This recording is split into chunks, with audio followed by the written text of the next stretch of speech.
ये बहुत दिन पहले की बात है। काशीपुर नाम के गांव में एक मनोहर नाम का एक बहुत ही ज्यादा गरीब व्यक्ति अपने पत्नी राधा के साथ रहा करता था। मनोहर रोज बाजार जाकर रोज नया नया काम ढूंढता। अगर मिलता तो ठीक, नहीं तो खाली हाथी घर वापस लौट जाता।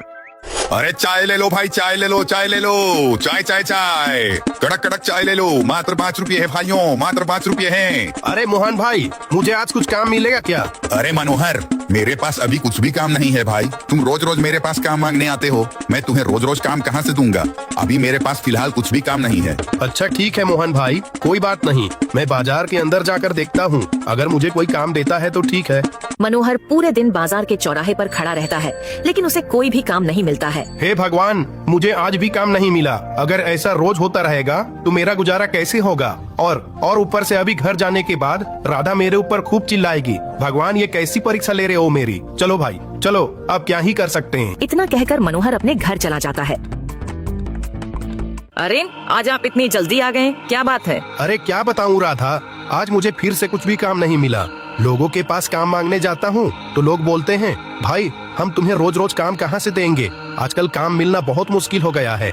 मुझे आज भी काम नहीं मिला तो मैं वापस घर आ गया, और मैं क्या ही कर सकता था। अरे हे भगवान, कैसे आदमी हो आप? इंसान हो या जानवर? आपके साथ रहने से तो अच्छा है मैं किसी जानवर के साथ रह लूं। घर में एक भी चावल का दाना नहीं बचा है। मैंने तो आपको सुबह ही कहा था कि आते वक्त राशन लेते आना, और यह खाली हाथ क्या मुंह दिखाने आए हो यहाँ? अरे राधा, तुम ऐसा क्यों बोल रही हो? मैं अभी जाता हूँ ना, गांव के मुखिया से उधार मांग के राशन लाता हूँ। मैं तुम्हें भूखा नहीं सोने दूंगा, तुम चिंता क्यों करती हो? अरे आप क्यों जाओगे? मैं ही चली जाती हूँ ना। हाय रे मेरी फूटी किस्मत, जो मेरे माँ बाप ने तुम जैसे गरीब इंसान से मुझे शादी करवा दिया। तुमसे कोई काम ढंग से नहीं होता होगा, इसलिए तुम्हें कोई काम नहीं दे रहा है।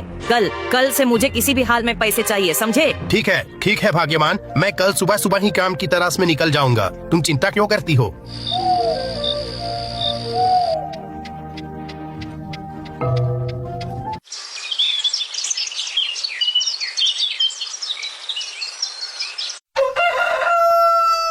और अगले दिन फिर सुबह सुबह मनोहर काम की तलाश में बाजार की ओर निकल पड़ता है। और बाजार जाकर मनोहर सभी दुकानदारों से काम मांगने की कोशिश करता है, लेकिन उसे हर जगह से निराशा ही हाथ लगती है। मनोहर पूरे दिन बाजार के चौराहे पर खड़ा रहता है, लेकिन उसे कोई भी काम नहीं मिलता है। हे भगवान, मुझे तो आज भी कोई काम नहीं मिला। अगर आज मैं बिना पैसे लिए घर गया तो राधा तो आज मुझे मार ही डालेगी। काश कहानियों की तरह मुझे भी कोई जादुई चीज मिल जाती तो मैं भी कहानियों की तरह अमीर हो जाता। हे भगवान, ये कैसा जीवन है मेरा? मेरी गरीबी पर सारे गांव के लोग मजाक बनाते हैं, यहाँ तक कि मेरी पत्नी भी अब मजाक उड़ाने लगी है। क्या कर सकते हैं, भाग्य में जो लिखा है उसे कौन ही मिटा सकता है। चलो अब मैं भी घर चलता हूँ, काम मिलने से तो रहा। इतना कहकर मनोहर अपने घर चला जाता है। घर जाकर मनोहर देखता है कि उसकी पत्नी सारा सामान बांधकर खड़ी है। अरे राधा, तुम इतना सामान बांधकर कहाँ जा रही हो? पहले आप ये बताओ, पैसा लाए हो या नहीं? राधा, मैंने काम ढूंढने के लिए बहुत कोशिश की, पर मुझे कोई काम ही देने को तैयार नहीं है। बस कुछ दिन और हम अपने पेट को मना लेते हैं, फिर हमारे पास भी खाने के लिए सब कुछ होगा। राधा, मुझे पता था, निकम्मे कहीं के। अरे जाओ, तुम क्या मेरा पेट भरोगे?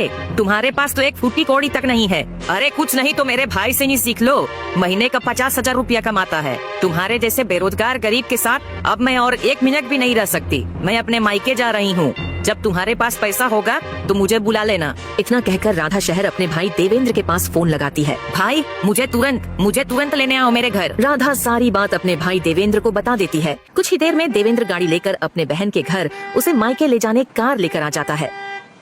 राधा, मुझे छोड़कर मत जाओ राधा, मैं अकेला नहीं रह पाऊंगा। राधा, मुझे छोड़कर मत जाओ राधा, मुझे छोड़कर मत जाओ। अरे तुम्हारा तो रोज रोज का है, मैं रोज का बहाना सुन सुन के परेशान हो चुकी हूँ। अभी मैं यहाँ 1 मिनट नहीं रुकना चाहती हूँ। मनोहर के बहुत ज्यादा मनाने की कोशिश करने के बावजूद भी राधा नहीं मानती है और सारा सामान लाद कर कार में बैठ जाती है। राधा, मुझे छोड़कर मत जाओ राधा, मैं अकेला नहीं रह पाऊंगा। राधा। मनोहर राधा को मनाने के लिए गिड़गिड़ा ही रहा होता है कि तभी गाड़ी चल पड़ती है। राधा। अब राधा अपने मायके जा चुकी थी। मनोहर यह सब देखकर बहुत ही ज्यादा दुखी हो जाता है।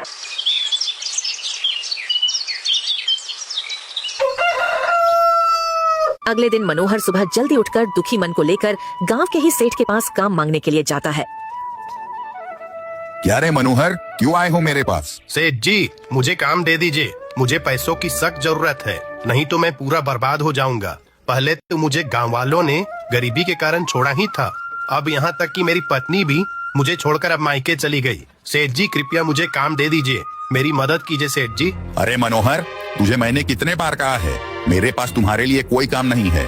मेरे पास जितना काम है उससे ज्यादा तो मैं मजदूर लगा चुका हूँ, और ऊपर से सारे गांव वाले तुम्हारा मजाक बनाते हैं। अगर मैंने तुम्हें अपने यहाँ काम पर रख भी लिया तो लोग मेरा भी इज्जत नहीं करेंगे। तो निकल जाओ यहाँ से, तुम्हारे लिए मेरे पास कोई भी काम नहीं है। कोई बात नहीं सेठ जी, मैं कहीं और काम देखता हूँ। काम न मिलने के कारण मनोहर और भी ज्यादा दुखी हो जाता है।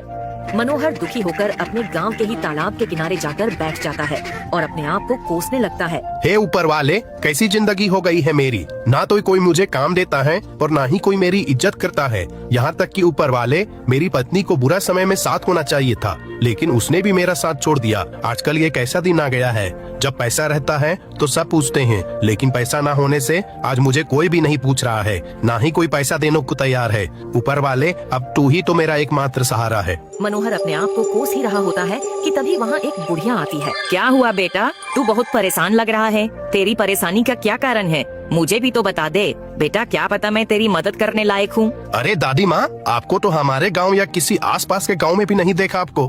आप कहाँ रहती हो? मैं तो आपको पहली बार देख रहा हूँ। बेटा, पास के ही जंगल में मेरी एक छोटी सी कुटिया है, मैं वहीं रहती हूँ। लेकिन दादी माँ, आसपास के मैं सारे जंगल घूम चुका हूँ, मुझे तो जंगल में आज तक कोई भी कुटिया नहीं दिखाई दिया है। अरे वो सब छोड़ो बेटा, मुझे तुम्हारी परेशानी बताओ, क्या पता मैं तुम्हारी मदद कर सकूं। मनोहर अपनी सारी परेशानी दादी माँ को बता देता है। ठीक है बेटा, मैं समझ गई, तुम मेरे पीछे पीछे आओ। दादी माँ मनोहर को एक बहुत ही पुराना और बहुत ही बड़ा चट्टान के पास ले जाती है। आबरा कटाबरा, खुल जा मेरी जादुई गुफा। जैसे ही दादी माँ अपना जादू है, चट्टान के बीच से गुफा का रास्ता बन जाता है। चलो बेटा, गुफा के अंदर चलो। अंदर जाकर मनोहर देखता है तो वह हैरान हो जाता है। उसके चारों ओर सोने से भरे संदूक, हीरे जेवरात दिखते हैं। ये सब देखकर मनोहर बहुत ही ज्यादा खुश हो जाता है। ये लो बेटा, ये सब तुम्हारा है, ये सारे सोने, हीरे, जवाहरात तुम अपने घर ले जा सकते हो। हे भगवान, क्या दादी माँ आप क्या सच कह रही हो? ये सब मेरा है? हाँ बेटा, ये सब तुम्हारा ही है, तुम सब ले जा सकते हो। आपका धन्य हो दादी माँ, आपने तो मेरी सारी परेशानी खत्म कर दी। लेकिन बेटा, तुम इन्हें बेचकर आए पैसों से गरीबों की भी मदद करना, ठीक है ना बेटा? ठीक है दादी माँ, मैं वादा करता हूँ कि मैं इन सब को बेचकर आए पैसों से मैं गरीबों की जरूर मदद करूँगा। इतना बोलकर दादी माँ वहाँ से चली जाती है। मनोहर सारे खजाने को लेकर अपने घर चला जाता है। ऐसे ही दिन बीतते हैं और महीना गुजर जाता है। मनोहर उन जेवरात को बेचकर गांव का सबसे अमीर व्यक्ति बन जाता है। मनोहर एक नया बंगला बनवा लेता है। उसकी चर्चा अपने गांव तक ही नहीं, दूर दूर के गांव तक होने लगती है। यह बात मनोहर की पत्नी राधा तक भी पहुंच जाती है। और एक दिन जब मनोहर अपने आंगन में बैठा हुआ था, तभी उसके आंगन में एक कार आकर रुकती है और कार से मनोहर की पत्नी राधा उतरती है। क्या जी, इतना अमीर आदमी बन गए और हमें बताए भी नहीं? मैं मानती हूँ कि मैं गलती से मायके चली गई थी, पर अब मैं आपके साथ रहना चाहती हूँ। उस समय के लिए मुझे माफ कर दीजिए। देखो, अब मेरे सामने गलती का माफी मांगने का नाटक मत करो। मैं जानता हूँ कि तू मेरा धन दौलत देखकर लालच में यहाँ आई हो। जब तुम्हें मेरा साथ देना चाहिए था, तब तो तुम मुझे अकेला छोड़कर चली गई। तुम जब मेरा गरीबी में सहारा नहीं बनी थी, तो अब मैं तुम्हें अमीरी में भी सहारा नहीं बनाऊंगा। चुपचाप निकल जा यहाँ से, नहीं तो तुझे मैं धक्का देकर बाहर निकालूंगा। मैं अकेला ही खुश हूँ। यह कहकर मनोहर राधा को ठुकरा देता है। फिर राधा वापस अपने भाई के साथ कार में बैठकर वापस मायके चली जाती है। तो आप लोगों ने देखा दोस्तों, पैसा कमाना कितना जरूरी है। साथ ही साथ हमें इस कहानी से यह भी सीखने को मिलता है कि हमें उसी का साथ देना चाहिए जो हमारे बुरे वक्त पर साथ खड़ा हो। धन्यवाद।